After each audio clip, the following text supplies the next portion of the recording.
शिक्षक लाइसेन्सको नमुना प्रश्न उत्तर खण्डको 11औं सेटमा यहाँहरूलाई स्वागत छ। हामीहरूले परीक्षा केन्द्रित 50 प्रश्न उत्तर सेट प्रस्तुत गर्ने गर्दछौँ र यहाँहरूले हामीहरूसँग प्र्याक्टिस गर्न सक्नुहुनेछ। आफ्नो तयारी कहाँसम्म पुग्यो त्यसको बारेमा जाँच पनि गर्न सक्नुहुनेछ, जसको लागि चाहिँ यहाँहरूले हामीले प्रश्न र अप्सन पढिसक्दा आफ्नो उत्तरको अनुमान लगाउनुहोला र हामीले उत्तर भनिसके पछाडि आफ्नो उत्तर मिल्यो या मिलेन भन्ने कुरा यहाँहरूले जाँच गर्न सक्नुहुनेछ। र भिडियो हामी अब प्रश्नबाटै सुरु गर्न चाहन्छौँ र एउटा सानो रिक्वेस्ट यहाँहरूलाई मैले गर्न चाहेँ, यदि यहाँहरूलाई आजको क्लास प्रभावकारी लाग्छ भने भिडियोलाई अवश्य पनि लाइक गरिदिनु होला। बाँकी हामी प्रश्नबाटै सुरु गरौँ है त। पहिलो प्रश्न रहेको छ, वर्तमान नेपालको संविधानमा कुन तहसम्मको शिक्षा अनिवार्य र निशुल्क गरिएको छ? अप्सनहरू रहेका छन् प्राथमिक तह, आधारभूत तह, माध्यमिक तह, निम्न माध्यमिक तह। पक्कै पनि यस प्रश्नको हजुरहरूले उत्तरको अनुमान लगाइसक्नुभयो होला। मलाई आशा छ यो प्रश्न हजुरहरूले मिलाइ पनि सक्नुभयो होला, किनकि सजिलो प्रश्न रहेको छ यो। र यस प्रश्नको सही उत्तरतर्फ लागौँ। यस प्रश्नको सही उत्तर रहेको छ अप्सन बी, आधारभूत तहसम्मको शिक्षा चाहिँ नेपालको संविधानमा अनिवार्य तथा निशुल्क गरिएको छ। त्यस्तै दोस्रो प्रश्न हेरौँ अब हामी। राष्ट्रिय पाठ्यक्रम प्रारूप 2076 अनुसार विद्यालय तहको सिकाइ क्षमता स्तर कति तहको रहेको छ? अप्सनहरू 3 तहको, 4 तहको, 5 तहको र 6 तहको।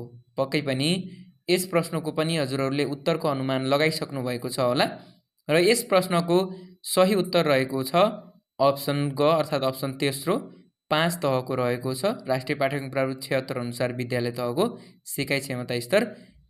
तेस्रो प्रश्न हेरौँ। प्राथमिक तहको विज्ञापन जिल्लागत र निम्न माध्यमिक तहको तथा माध्यमिक तहको विज्ञापन प्रदेशगत स्तरमा गर्नुपर्ने व्यवस्था शिक्षक सेवा आयोग नियमावली 2057 को कुन संशोधनले गरेको हो?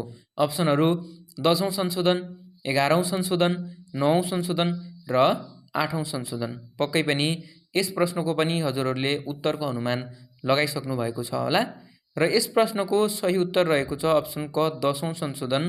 र यहाँहरूलाई कहिलेकाहीँ यसरी पनि सोधिदिन सक्छ, जस्तै प्राथमिक तहको विज्ञापन जिल्लागत र निम्न माध्यमिक तहको तथा माध्यमिक तहको विज्ञापन प्रदेशगत स्तरमा गरिनुपर्छ भन्ने व्यवस्था तलको मध्ये कुन मितिमा भएको थियो भनेर यहाँहरूलाई जुन शिक्षक सेवा आयोगको नियमावलीको जुन 10औं संशोधन भएको थियो त्यो मिति राखेर पनि यहाँहरूलाई यसरी सोध्न पनि सक्छ।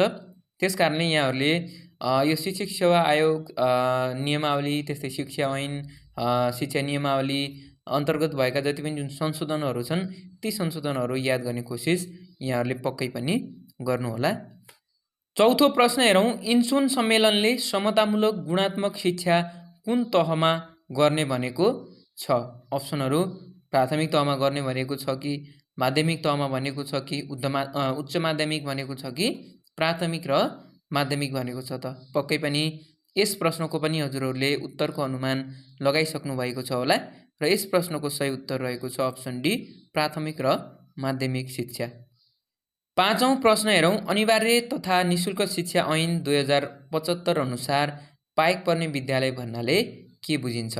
अप्सनहरू घरदेखि 1 किलोमिटर दूरीमा रहेको विद्यालय, घरदेखि 1.5 किलोमिटर दूरीमा रहेको विद्यालय, घरदेखि 2 किलोमिटरको दूरीमा रहेको विद्यालय र घरदेखि 2.5 किलोमिटर दूरीमा रहेको विद्यालय। पक्कै पनि यस प्रश्नको पनि हजुरहरूले उत्तरको अनुमान लगाइसक्नु भएको छ होला र यस प्रश्नको सही उत्तर रहेको छ अप्सन ग, घरदेखि 2 किलोमिटरसम्मको दूरीमा रहेको विद्यालयलाई चाहिँ पाएक पर्ने विद्यालय भनिन्छ है। घरदेखि 2 किलोमिटर टाढासम्म रहेको विद्यालयलाई चाहिँ पाएक पर्ने विद्यालय भन्न सकिन्छ। त्यस्तै 6औं प्रश्न हेरौँ हामी। संयुक्त राष्ट्रसङ्घको मानव अधिकार सम्बन्धी घोषणापत्रमा छोराछोरीलाई दिइने शिक्षा रोज्ने प्राथमिक अधिकार कसलाई हुन्छ? अर्थात् बालबालिकालाई दिइने शिक्षा रोज्ने प्राथमिक अधिकार कसको हुन्छ? शिक्षकको, विद्यार्थी स्वयंको, आमा बाबुको, विद्यालयको? पक्कै पनि यस प्रश्नको पनि हजुरहरूले उत्तरको अनुमान लगाइसक्नु भएको छ होला। सजिलो नै उत्तर रहेको छ। यसको सही उत्तर रहेको छ अप्सन ग, आमा बाबुको है। 7औं प्रश्न हेरौँ। बाल अधिकार महासन्धि 1989 लाई नेपालले कहिले अनुमोदन गरेको थियो? अप्सनहरू रहेका छन् विक्रम सम्वत 2047 भाद्र 29 गते, त्यस्तै अर्को अप्सन विक्रम सम्वत 2047 भाद्र 14, विक्रम सम्वत 2047 भाद्र 4, र विक्रम सम्वत 2048 भाद्र 29 गते। पक्कै पनि यस प्रश्नलाई पनि हजुरहरूले उत्तरको अनुमान लगाइसक्नु भएको छ होला र यस प्रश्नको सही उत्तर रहेको छ पहिलो अप्सन विक्रम सम्वत 2047 भाद्र 29 गते चाहिँ नेपालले अनुमोदन गरेको थियो। त्यस्तै अब 8औं प्रश्न हेरौँ हामी। तनावको विशेषता तलको मध्ये कुन हो? अप्सनहरू: तनाव जीवनको अङ्ग हो, तनाव मानसिक रोगको कारण हो, तनाव व्यवस्थापन गर्न सकिन्छ, माथिका सबै। पक्कै पनि यहाँहरूले यस प्रश्नको पनि उत्तरको अनुमान लगाइसक्नु भएको छ होला र यस प्रश्नको सही उत्तर रहेको छ माथिका सबै विशेषता भनिएको छ। र यहाँहरूले एउटा कुरा जान्नु होला, विशेषता भने पछाडि चाहिँ त्यो सकारात्मक पनि हुन्छ र त्यो नकारात्मक पनि दुवै प्रकृतिको हुन्छ। त्यसकारणले चाहिँ यसको सही उत्तर चाहिँ माथिका सबै रहेको छ। 9औं प्रश्न हेरौँ। एन्ड्रालोजीका प्रतिपादक को हुन्? अप्सनहरू: Ivan Illich, Ronald Dore, Paulo Freire, Malcolm Knowles. पक्कै पनि यस प्रश्नको पनि हजुरहरूले उत्तरको अनुमान लगाइसक्नु भएको छ होला र यस प्रश्नको सही उत्तर रहेको छ Malcolm Knowles. Option last option Malcolm नोल्सले चाहिँ एन्ड्रालोजी का प्रतिपादक गरेका थिए। त्यस्तै अब हामी 10औं प्रश्न हेरौँ। स्वाभाविक उद्दीपक भन्नाले के बुझिन्छ? अप्सनहरू: आंशिक वा पूर्ण रूपमा प्राणीको आवश्यकता पूरा गर्ने सम्बलक। दोस्रो अप्सन प्रकृतिद्वारा नियन्त्रित प्रतिक्रिया। तेस्रो अप्सन अस्वाभाविक उद्दीपक र चौथो अप्सन रहेको छ कमजोर उद्दीपकबाट पनि अस्वाभाविक प्रतिक्रिया देखाउनु। पक्कै पनि यस प्रश्नको पनि हजुरहरूले उत्तरको अनुमान लगाइसक्नु भएको छ होला र यस प्रश्नको सही उत्तर रहेको छ अप्सन क अर्थात् पहिलो अप्सन आंशिक वा पूर्ण रूपमा प्राणीको आवश्यकता पूर्ति गर्ने सम्बलकलाई चाहिँ हामी स्वाभाविक उद्दीपक भन्दछौँ। त्यस्तै अब 11औं प्रश्नतर्फ लागौँ हामी। कुनै परीक्षाको अगाडि सबै किताब पढिसक्नु तथा कविता कण्ठ गर्न पुरै कविता पढ्नु कुन अभ्यासको उदाहरण हो? अप्सनहरू: सघन अभ्यास, अंश अभ्यास, विपरीत अभ्यास, पुनः अभ्यास। पक्कै पनि यस प्रश्नको पनि हजुरहरूले उत्तरको अनुमान लगाइसक्नु भएको छ होला र यस प्रश्नको सही उत्तर रहेको छ पहिलो अप्सन अर्थात् सघन अभ्यास। त्यस्तै अब हामी 12औं प्रश्नमा जाउँ। विस्मरणलाई स्वाभाविक र मनोवैज्ञानिक प्रक्रियाका रूपमा लिने मनोवैज्ञानिक को हुन्? अप्सनहरू: सिगमन्ड फ्राइड, मुन, इबिङहस, पिलजेकर।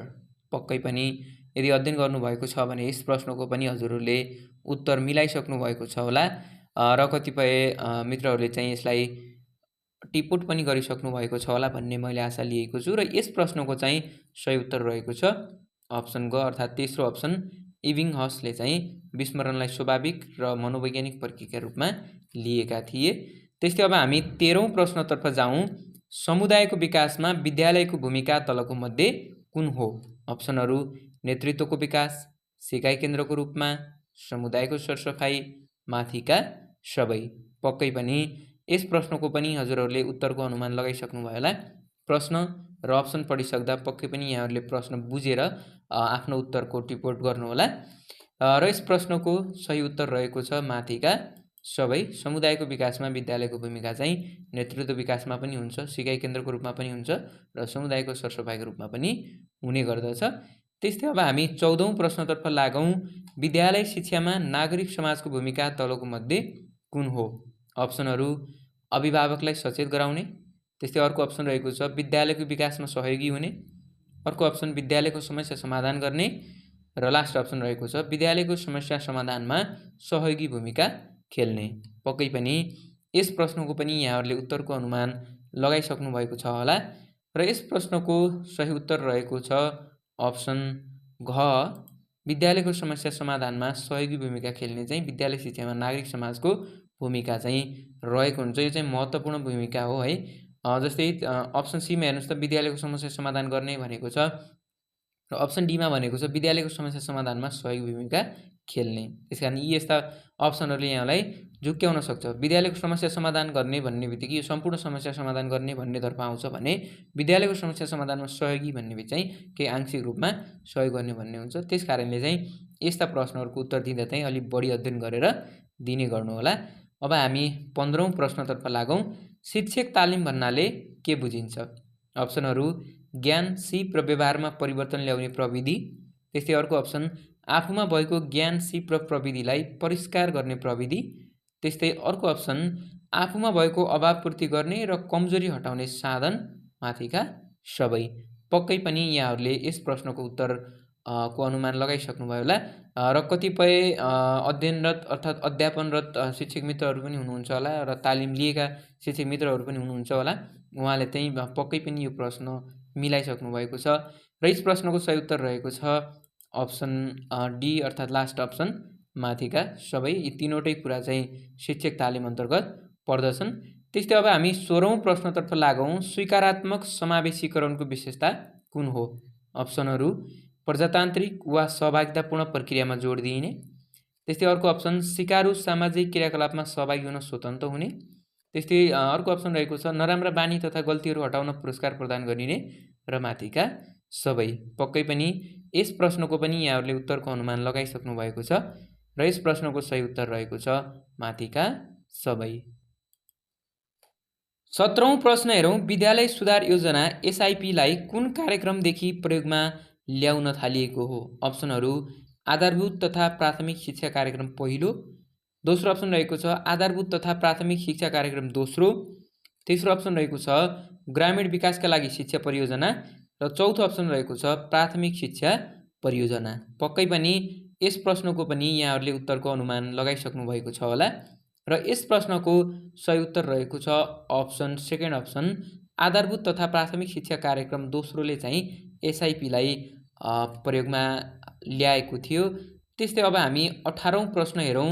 विद्यालय शिक्षामा गुणस्तरीयता कायम गर्न तलका मध्ये कुन कार्य बढी उपयुक्त मानिन्छ अर्थात् हुन्छ भनिएको छ?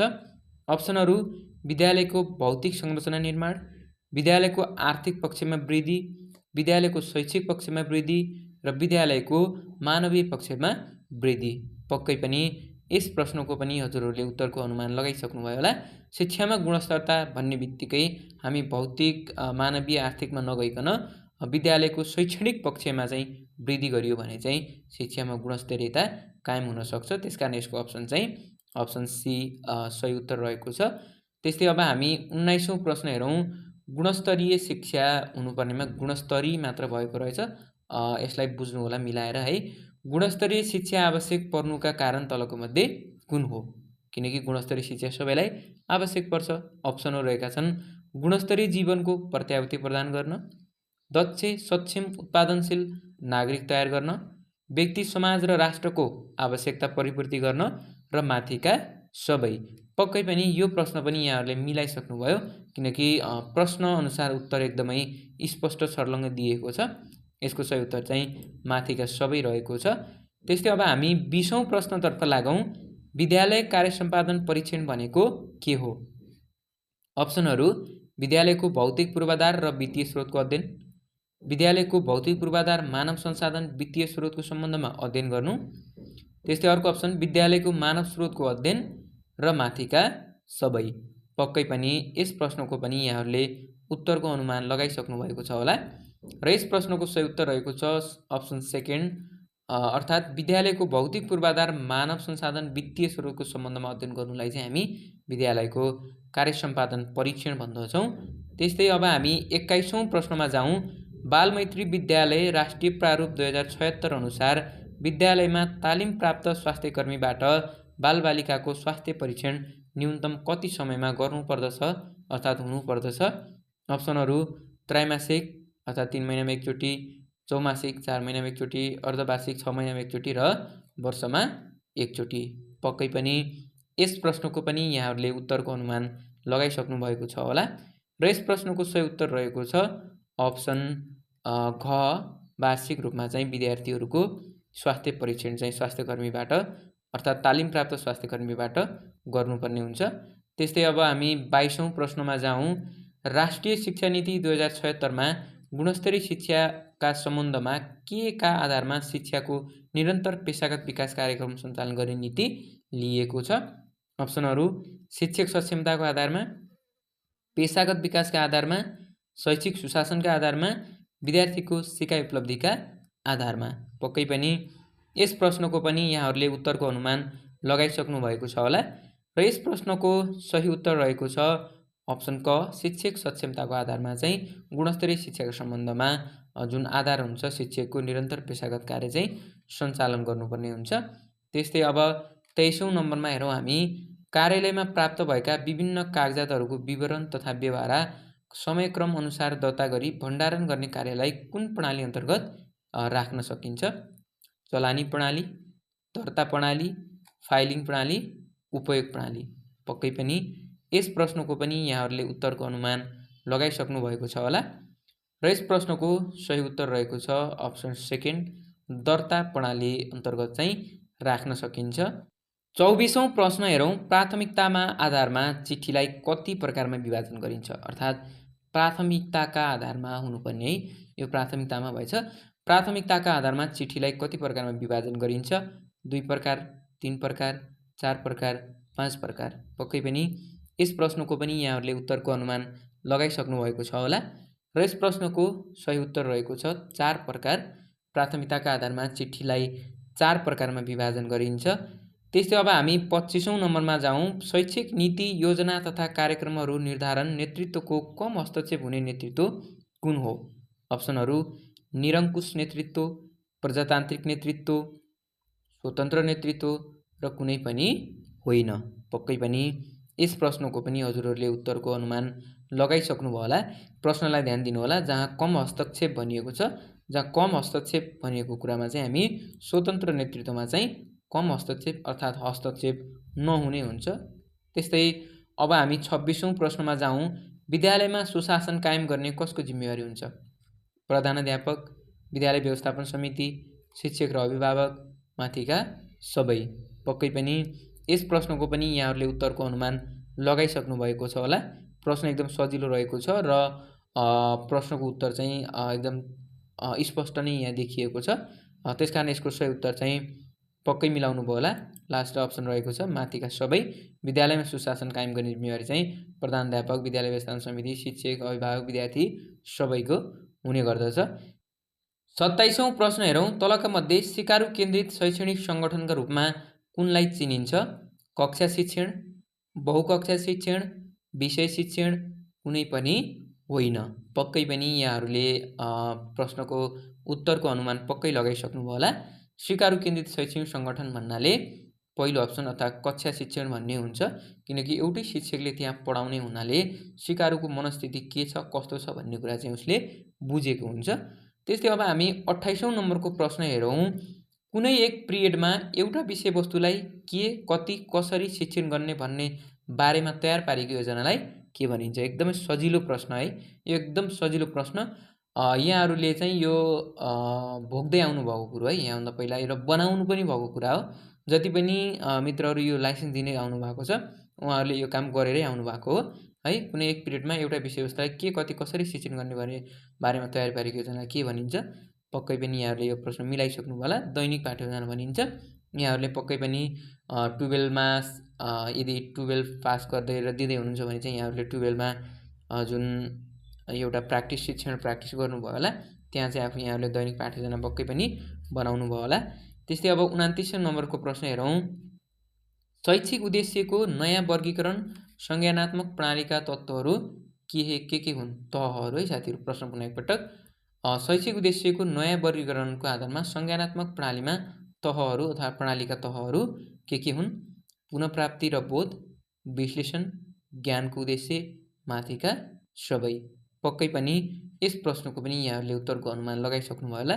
यहाँ जुन प्रश्नमा हेर्नुहोस् त एकचोटि तहहरू भनिएको छ, त्यसकारण हरू भनिसकेपछि चाहिँ धेरै अर्थ लाग्ने भएकाले चाहिँ यसको सही अप्सन चाहिँ माथिको सबै भएको छ र प्रायः यस्तो तहहरू भन्ने अप्सनमा चाहिँ या त अप्सनमा चाहिँ 2-3 वटा दिन सक्छ, एउटै अप्सनमा 2-3 वटा 2-3 वटा 2-3 वटा गरेर दिन सक्छ, नभए माथिका सबै भन्ने अप्सनहरू यसरी यहाँ दिन सक्छ।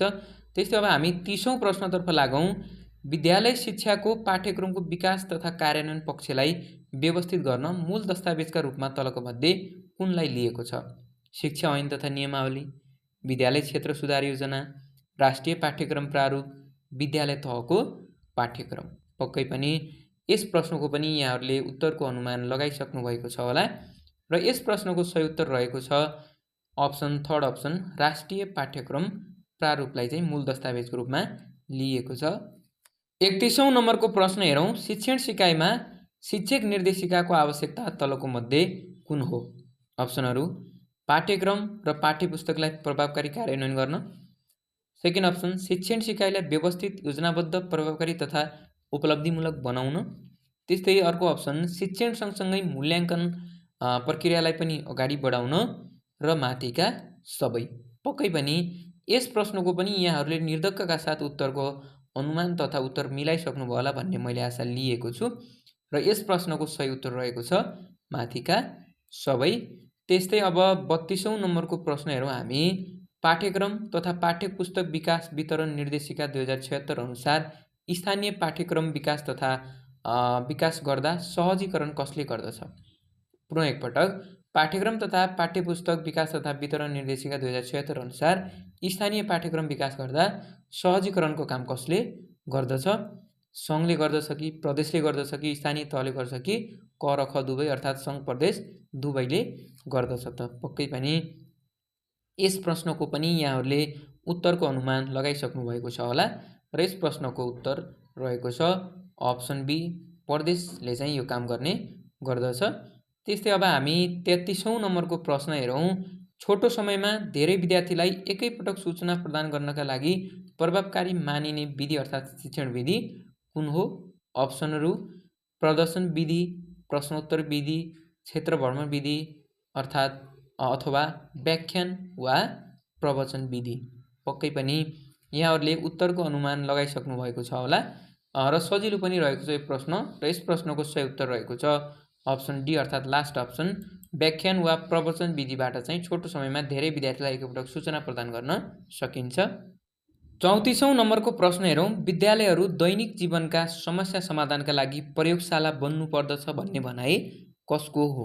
अप्सनहरू रुसो, जोन डिवे, प्याभलभ, सुक्रात।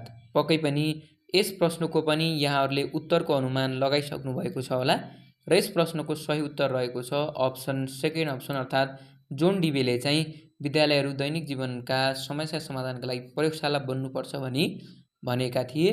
त्यस्तै अब हामी 35औं नम्बरमा जाउँ। प्रभावकारी शिक्षण सहजीकरणका लागि शिक्षण विधि छनौटको आधारमा तलको मध्ये कुन कम महत्त्वपूर्ण मानिन्छ? अप्सनहरू शिक्षणीय विषयवस्तु, बाल मनोविज्ञान, पाठगत उद्देश्य, शैक्षिक सामग्री। पक्कै पनि यहाँहरूले यस प्रश्नको पनि सही उत्तरको अनुमान लगाइसक्नु भएको छ होला र यस प्रश्नको सही उत्तर रहेको छ अप्सन घ अर्थात् अप्सन लास्ट, शैक्षिक सामग्रीलाई चाहिँ कम महत्त्वपूर्ण मानिन्छ। त्यस्तै अब हामी 36औं प्रश्नमा हेरौँ। दैनिक पाठयोजनाको सबैभन्दा महत्त्वपूर्ण पक्ष कुन हो? एकदम सजिलो प्रश्न, सबैले मिलाउने प्रश्न। अप्सनहरू उद्देश्य, शिक्षण विधि र प्रक्रिया, शैक्षिक सामग्री, मूल्याङ्कन। पक्कै पनि आशा गर्छु सबैले प्रश्न मिलाउनु भयो होला, यदि मलाई आशा छ र यस प्रश्नको चाहिँ सही उत्तर रहेको छ उद्देश्य है। दैनिक पाठयोजनाको सबैभन्दा महत्त्वपूर्ण पक्ष भनेको उद्देश्य हो।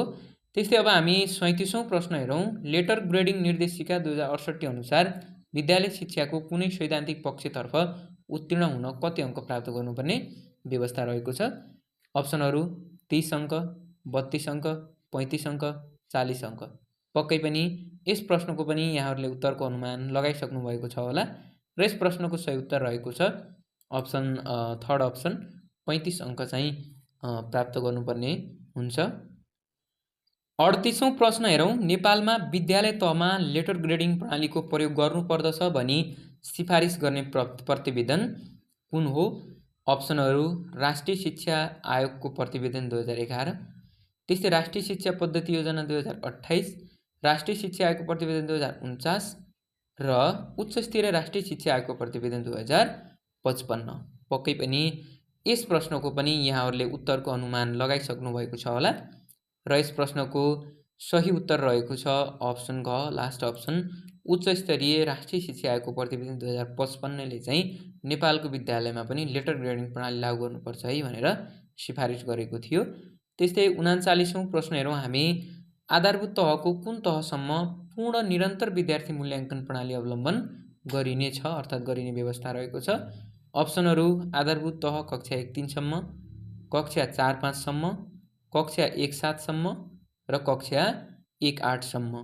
पक्कै पनि यस प्रश्नको पनि यहाँहरूले उत्तरको अनुमान लगाइसक्नु भएको छ होला र यस प्रश्नको सही उत्तर रहेको छ पहिलो अप्सन अर्थात् आधारभूत तह कक्षा 1-3 सम्म चाहिँ पूर्ण निरन्तर विद्यार्थी मूल्याङ्कन प्रणाली अवलम्बन गरिनेछ। त्यस्तै अब हामी 40औं नम्बरमा जाउँ। कुनै परीक्षणमा विद्यार्थीले प्राप्त गरेको प्राप्ताङ्कलाई अन्य कुनै बाह्य मापदण्डसँग तुलना गरी निर्धारण गरिने वैधतालाई कुन वैधता भनिन्छ? विषयगत वैधता, आधार प्रासङ्गिक वैधता, रचनात्मक वैधता, समवर्ती वैधता। पक्कै पनि यस प्रश्नको पनि यहाँहरूले उत्तरको अनुमान लगाइसक्नु भएको छ होला र यस प्रश्नको सही उत्तरतर्फ जाउँ। यस प्रश्नको सही उत्तर रहेको छ सेकेन्ड अप्सन आधार प्रासङ्गिक वैधता भनिन्छ। 41औं प्रश्न हेरौँ हामी। घटना अध्ययन कुन प्रकृतिको अनुसन्धानसँग सम्बन्धित छ? परिमाणात्मक अनुसन्धान, गुणात्मक अनुसन्धान, अनुभवजन्य अनुसन्धान, इथ्नोग्राफिक अनुसन्धान। पक्कै पनि यस प्रश्नको पनि यहाँहरूले उत्तरको अनुमान लगाइसक्नु भएको छ होला र यस प्रश्नको सही उत्तर रहेको छ अप्सन सेकेन्ड अप्सन गुणात्मक अनुसन्धानसँग चाहिँ घटना जुन अध्ययन चाहिँ सम्बन्धित रहेको छ। त्यस्तै अब हामी 42औं प्रश्न हेरौँ। अनुसन्धान कार्यको प्रथम चरणमा दिएका अप्सनमध्ये कुन पर्दछ? अप्सनहरू समस्याको पहिचान, उद्देश्य निर्माण, तथ्याङ्क सङ्कलन, निष्कर्ष र प्रतिवेदन। पक्कै पनि यस प्रश्नको पनि यहाँहरूले उत्तरको अनुमान लगाइसक्नुभयो होला र अनुसन्धानको प्रथम चरण भनेर पक्कै पनि हामीले कुनै विशेष घटना समस्यामा चाहिँ हामीले के गर्ने हो? अनुसन्धान गर्ने हो। त्यसकारणले सर्वप्रथम चाहिँ हामीले के गर्नु पर्यो? समस्याको चाहिँ पहिचान गर्नुपर्ने हुन्छ अनुसन्धान कार्यको प्रथम चरणमा। त्यस्तै अब हामी 43औं प्रश्नमा जाउँ। कार्यमूलक अनुसन्धानको विशेषता तलका मध्ये कुन हो? तत्कालीन समस्यासँग सम्बन्धित हुने, निरन्तर पृष्ठपोषण प्राप्त हुने, अनुसन्धानकर्ता र उपभोगकर्ता एउटै हुने, माथिका सबै। पक्कै पनि यस प्रश्नको पनि यहाँहरूले उत्तरको अनुमान लगाइसक्नु भएको छ होला र यस प्रश्नको सही उत्तर रहेको छ अप्सन डी अर्थात् अप्सन लास्ट माथिका सबै अर्थात् कार्यमूलक अनुसन्धानको विशेषता चाहिँ दिएका मध्ये 3वटै अप्सन रहेका छन्। 44औं प्रश्न कम्प्युटर खण्डबाट आएका छन् र हामीले चाहिँ कम्प्युटर खण्डबाट आउने प्रश्नहरूलाई चाहिँ अङ्ग्रेजीमा नै राखेका छौँ किनकि यहाँभन्दा अगाडि भएका माध्यमिक तह, निम्न माध्यमिक तह तथा प्राथमिक तहको जुन शिक्षकको जुन इक्जाम थियो त्यसमा चाहिँ सबै इक्जाममा चाहिँ यो कम्प्युटरबाट सोधिने प्रश्न चाहिँ इङ्ग्लिसमा सोधेको थियो। त्यस कारणले चाहिँ मैले पनि यसलाई अङ्ग्रेजीमा नै राखेँ। यहाँहरूलाई कस्तो लाग्छ? जस्तो लाग्छ त्यस्तै कमेन्ट पनि गर्नुहोला। 44औं प्रश्न अ हाइब्रिड कम्प्युटर इज अर्थात् हाइब्रिड कम्प्युटर भनेको के हो भनिएको छ। अप्सनहरू रहेका छन् resemble digital computer, resemble analogue computer, resemble both digital and analogue computer, none of the above. अर्थात् अप्सनहरू रहेका छन् रिसेम्बल डिजिटल कम्प्युटर अर्थात् डिजिटल कम्प्युटर जससँग मिल्दोजुल्दो, त्यस्तै अर्को अप्सन रिसेम्बल एनालग कम्प्युटरसँग मिल्दोजुल्दो, त्यस्तै अर्को option resemble both digital and analogue computer अर्थात् एनालग र डिजिटल दुवै कम्प्युटरसँग मिल्दोजुल्दो अर्थात् दुवै कम्प्युटरको विशेषता भएको नन अफ दि एबभ अथवा माथिको कुनै पनि होइन भनिएको छ। यो नन अफ दि एबभले यहाँहरूलाई जोक्काउँछ है, यो ख्याल राख्नु होला। कतिपय साथीहरूले के गर्नुहुन्छ, यो नन अफ दि एबभलाई अल अफ दि एबभ सम्झिनुहुन्छ हतारको बेला, त्यस कारण यस्तो गर्नुहुन्छ। यो कुरालाई चाहिँ ध्यान दिनु होला र पक्कै पनि यहाँहरूले यस प्रश्नको पनि उत्तरको अनुमान लगाइसक्नु भएको छ होला र यस प्रश्नको सही उत्तर रहेको छ अप्सन सी है, resemble both digital and analogue computer. किनकि हाइब्रिड कम्प्युटर भनेको डिजिटल र एनालग कम्प्युटर दुवै कम्प्युटरको विशेषता भएको कम्प्युटरलाई चाहिँ हामी हाइब्रिड कम्प्युटर भन्दछौँ। अब हामी 45औं नम्बरको प्रश्नमा जाउँ। अ कम्प्युटर कन्सिस्ट अफ है, कम्प्युटर अन्तर्गत जुन के कुराहरू समावेश हुन्छ भनिएको छ। Central processing unit, a memory, input and output unit, all of the above. पक्कै पनि यो प्रश्न त यहाँहरूले मिलाइसक्नु भएको छ होला। अ कम्प्युटर कन्सिस्ट भनेको कम्प्युटरमा समावेश हुने कुराहरू के हुन् भनिएको छ। सेन्ट्रल प्रोसेसिङ युनिट यो पनि कम्प्युटरकै भाग हो। अ मेमोरी कम्प्युटरमा मेमोरी हुन्छ। इनपुट एन्ड आउटपुट युनिट कम्प्युटरमा हुन्छ जसको काम गर्ने उनै इनपुट आउटपुट जुन प्रोसेसिङको आधारमा काम गर्छ र अल अफ दि एबभ भनेको माथिको 3वटा हो। त्यस कारणले यसको अप्सन चाहिँ सही अप्सन चाहिँ हामीले अल अफ दि एबभ भन्दछौँ। त्यस्तै अब हामी 46औं प्रश्न हेरौँ। Image software is based on अर्थात् इमेज सफ्टवेयर केमा आधारित छ भनिएको छ। इमेज सफ्टवेयर चाहिँ केमा आधारित छ यहाँहरूले पक्कै पनि मिलाइसक्नुभयो होला। Excel, Word, PowerPoint, Photoshop. पक्कै पनि यहाँहरूले यस प्रश्नको पनि सही उत्तर मिलाइसक्नुभयो होला र यसको सही उत्तर चाहिँ एक्सेल रहेको छ। इमेज चाहिँ जुन विद्यालयमा प्रयोग गरिने सफ्टवेयर यो चाहिँ एक्सेलमा आधारित सफ्टवेयर रहेको छ। त्यस्तै अब हामी 47औं प्रश्न हेरौँ आइक्यू खण्डबाट है। Reading is related to knowledge in the same way as work is related to अप्सनहरू मनी, एङ्गेजमेन्ट, इम्प्लोइमेन्ट, एक्सपिरियन्स। र यी यस्ता अङ्ग्रेजीमा सोधिने आइक्यूहरू पनि यहाँले ध्यान दिनुहोला र अङ्ग्रेजीमा पनि आइक्यूहरू सोध्दै आएको छ। किनकि हामीले पहिला यस्तो कुराहरू ध्यान दिएनौँ भने पछि अङ्ग्रेजीमै क्वेसन सोधिदिन्छ। त्यस कारणले चाहिँ हामीलाई यदि कतिपय मित्रहरूलाई के हुन्छ इङ्ग्लिस राम्रोसँग प्रोनाउन्सिएसन त्यसको अर्थ लाउन नआउन पनि सक्छ। तर यदि यहाँहरूले पहिला अध्ययन गर्नुभएको छ र एन्सर यही हो भनेर याद गर्नुभएको छ भने पनि उहाँहरूले चाहिँ मिलाउन सक्नुहुनेछ। त्यस कारणले यसलाई याद गर्नुहोला। यहाँ भनिएको छ reading is related to knowledge है। रिडिङको सम्बन्ध अर्थात् पढाइको सम्बन्ध नलेज ज्ञानसँग छ भने इन द सेम वे यस्तै अर्थमा वर्क कामको सम्बन्ध केसँग सम्बन्धित छ भनिएको छ। पैसासँग छ कि यो इङ्गेजमेन्टसँग छ कि यो इम्प्लोइमेन्टसँग छ कि एक्सपिरियन्ससँग छ त। पक्कै पनि यहाँहरूले पनि यस प्रश्नको उत्तर मिलाइसक्नु होला। रिडिङ अर्थात् पढेपछि हामीलाई नलेज प्राप्त हुन्छ, अर्थात् पढ्नको लागि नलेज चाहिन्छ, त्यो एउटै हो। र त्यस्तै काम गरिसकेपछि हामीलाई एक्सपिरियन्स प्राप्त हुन्छ, अर्थात् एक्सपिरियन्स भएपछि हामी के गर्न सक्छौँ, काम गर्न सक्छौँ। त्यस कारण यसको सही उत्तर चाहिँ एक्सपिरियन्स रहेको छ। त्यस्तै अब हामी 48औं प्रश्न हेरौँ। यस्तो प्रश्नलाई पनि ध्यान दिनु होला। यस्तो प्रश्न चाहिँ बार बार सोधिरहन्छ। लोकसेवा आयोगमा पनि यस्ता प्रश्न धेरै सोधेको छ र शिक्षक सेवा आयोगमा पनि भर्खरै भएको इक्जाममा सोधेको छ। यस्ता प्रश्नलाई बढी ध्यान दिनु होला। दिएका शब्दलाई अर्थपूर्ण रूपमा मिलाउनुहोस् भनिएको छ। 1 मा दिएको छ गरिबी, 2 मा दिएको छ जनसङ्ख्या, 3 मा दिएको छ मृत्यु, 4 मा दिएको छ बेरोजगार, 5 मा दिएको छ रोग। यो भनेको के हो भन्दा घटना र विषयवस्तुसँगलाई हामीले हेरेर कुन पहिला र कुन लास्टमा आउँछ त्यो अनुसार हामीले के गर्ने यसमा क्रम मिलाउने हो। पक्कै पनि यहाँहरूले यसको पनि एन्सरको अनुमान लगाइसक्नु भएको छ होला। यसको सही उत्तर रहेको छ अप्सन बी है, अप्सन बी। अर्थात् सर्वप्रथम 2 नम्बरको जनसङ्ख्या है, सर्वप्रथम जनसङ्ख्या भयो। त्यस पछाडि 2 पछि हेर्नुहोस् 4 है, जनसङ्ख्या बढी भयो। जनसङ्ख्या बढी भइसकेपछि यो 4 नम्बरको के भयो, बेरोजगारी बढ्यो। यो स्वाभाविक प्रक्रिया हो हैन। जनसङ्ख्या बढेपछि के हुन्छ, बेरोजगारी बढ्छ। अब बेरोजगारी बढिसकेपछि के हुन्छ, कमाइ हुँदैन। कमाइ भइसक्यो नभएपछि के हुन्छ, गरिबी लाग्यो। 2 पछि 4, 4 पछि 1 आयो, गरिबी लाग्यो। अब गरिबी लागिसके पछाडि के हुन्छ, त रोग हुन्छ हैन। अब गरिबी भइसकेपछि भनेको बेलामा आहार विहार खानपिन औषधि उपचार गर्न नसकेपछि के हुन्छ, रोग लाग्छ। र रोग लागिसकेपछि कतिपय यस्ता रोग हुन्छन् ती रोगले के हुन्छ, मानिसको मृत्यु हुन्छ। तो समग्रमा हेर्ने हो भने जनसङ्ख्या वृद्धि भइसके पछाडि बेरोजगारी वृद्धि भइसकेपछि गरिबी भएपछि रोग र रोगपछि मृत्यु, अर्थात् 2, 4, 1, 5, 3 चाहिँ यसको सही अप्सन रहेको छ। 49औं प्रश्न हेरौँ। समरूपता पत्ता लगाउनुहोस्।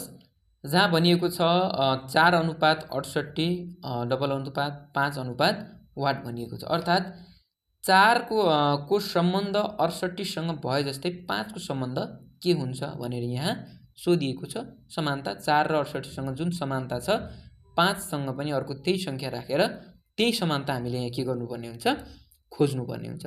सर्वप्रथम त हामीले यो 4 र 68 को बीचमा कस्तो समानता छ त्यो चाहिँ हामीले बुझ्नुपर्ने हुन्छ है। 4 लाई यहाँ जोडेर राख्यो भने कुनै जोडेर राखिएको त्यस्तो सङ्केत पनि हामी यहाँ देख्दैनौँ। र यस्ता आइक्यू प्रश्नहरू चाहिँ हामीले एन्सर भन्नुभन्दा पहिला यहाँहरूले भिडियोलाई पज गरेर प्र्याक्टिस गरेपछि मात्रै एन्सरतर्फ लाग्नु होला। म बार बार यही कुरा दोहोऱ्याइरहन्छु। र यसको लजिक के छ भन्नुहुन्छ भने जुन यो 4 रहेको छ 4 को किब अर्थात् सूत्र हेर्नुहुन्छ भने n = n किब प्लस n गर्दा चाहिँ यो 68 आएको छ। n भनेको 4 हो, 4 को किब भनेको कति हुन्छ, 64 हुन्छ, यहाँलाई पक्कै थाहा छ। प्लस n भनेको कति, 4 र 64 मा हामीले 4 जोड्यौँ भने 68 हुन्छ। यदि यहाँहरूलाई सूत्रमा त्यति इन्ट्रेस्ट छैन भने पनि यहाँले सजिलै गर्न सक्नुहुन्छ। 4 को किबमा 4 जोड्दा यहाँ 68 आएको छ भने अब हामीले यहाँ पनि यस्तै गर्नुपर्ने हुन्छ। 5 को किबमा हामी 5 जोड्यौँ भने कति हुन्छ त भनेर 5 को किब भनेको 5 × 25 = 125 हो। 125 मा हामीले 5 जोड्यौँ भने कति आउँछ, 130 आउँछ। यो थर्ड अप्सन चाहिँ यसको सही उत्तर हो। त्यसो अब हामी 50औं अर्थात् आजको अन्तिम प्रश्न हेरौँ। यहाँ अन्तिम प्रश्न रहेको छ, एउटा सङ्ख्यालाई 20% घटाउँदा 1920 हुन्छ अर्थात् 1920 हुन्छ भने घटाउनु अगाडि उक्त सङ्ख्या कति थियो होला। यहाँ हेर्न सक्नुहुन्छ, एउटा सङ्ख्यालाई 20% घटाउँदा मतलब जुन यो अप्सनमा दिएको छ 4वटा अप्सन, ती 4वटा अप्सन मध्येबाट एउटा अप्सनबाट 20% घटाउनु भयो भने यहाँहरूलाई के हुन्छ, 1900 अर्थात् 1920 हुन आउँछ भने कुन हो त, त्यो कुन सङ्ख्या हो त, यो 4वटा मध्ये कुन सङ्ख्या हो त, त्यसरी हामीले गर्नु पर्यो। यसको लागि चाहिँ यहाँहरूले अब यो 4वटा अप्सनबाट प्रत्येक अप्सनबाट गएर यहाँहरूले 20% घटाउँदै जानुभयो भने पनि गर्न सक्नुहुनेछ। त्यस्तै प्रत्येक अप्सनबाट 20% घटाउनु भयो भने यहाँहरूले चाहिँ यो 19/20 निकाल्न चाहिँ 80% पनि गर्न सक्नुहुनेछ। तर त्योभन्दा चाहिँ यहाँलाई सजिलो उपाय के हो भन्दा, यहाँ हजुरले 20% घटाउँदा 1920 हुन्छ भनिएको छ भने यो 1920 अर्थात् 1920 भनेको कति हो, 80% हो। बुझ्नुभयो कि नै, यो कति हो त, 80% हो, किनकि पर्सेन्ट जहिले पनि 100 मा हुन्छ। यदि यो 80% हो भने हामीले के गर्नु पर्यो, 1920 भागा 80 × 100 गरिदिनुहोस्, तपाईँको एन्सर आउँछ। किनकि 20% घटाइसक्दाखेरि त यो 1920 भनेको यो 80% हो। त्यस कारणले 1920 भागा 80 × 100 गर्नुभयो भने यो अप्सन बी अप्सन चाहिँ 2400 अप्सन चाहिँ यहाँहरूको आन्सर आउँछ। यसरी पनि यहाँहरूले आन्सर निकाल्न सक्नुहुनेछ। आजलाई यति नै। हामीले परीक्षा केन्द्रित 50वटा नमुना प्रश्न उत्तर सेट प्रस्तुत गऱ्यौँ। यहाँहरूलाई जस्तो लाग्छ त्यस्तै प्रतिक्रिया सल्लाह सुझाव दिन नभुल्नुहोला। र जाँदा जाँदै भिडियो अन्तिमसम्म हेर्नुभयो भने कतिवटा प्रश्न मिलाउन सफल हुनुभयो त्यसको बारेमा पनि हामीलाई जानकारी पक्कै पनि गराउनुहोला। र बाँकी यदि यहाँहरूलाई आजको क्लास प्रभावकारी लाग्यो भने भिडियोलाई एउटा लाइक अवश्य गरिदिनुहोला। च्यानललाई सब्सक्राइब तथा सेयर पनि यहाँहरूले गर्न सक्नुहुनेछ। भन्दै बाँकी आउँदा क्लासहरू लिएर हामी फेरि पनि उपस्थित हुनेछौँ। प्रत्येक दिन बिहान 9:15 चाहिँ हाम्रो क्लास आइरहन्छ। यति भन्दै आजको क्लासबाट हामी बिदा चाहन्छौँ। अन्य क्लासमा फेरि पनि उपस्थित हुनेछौँ। तबसम्मको लागि बिदा दिनुहोस्। हवस् त, नमस्कार।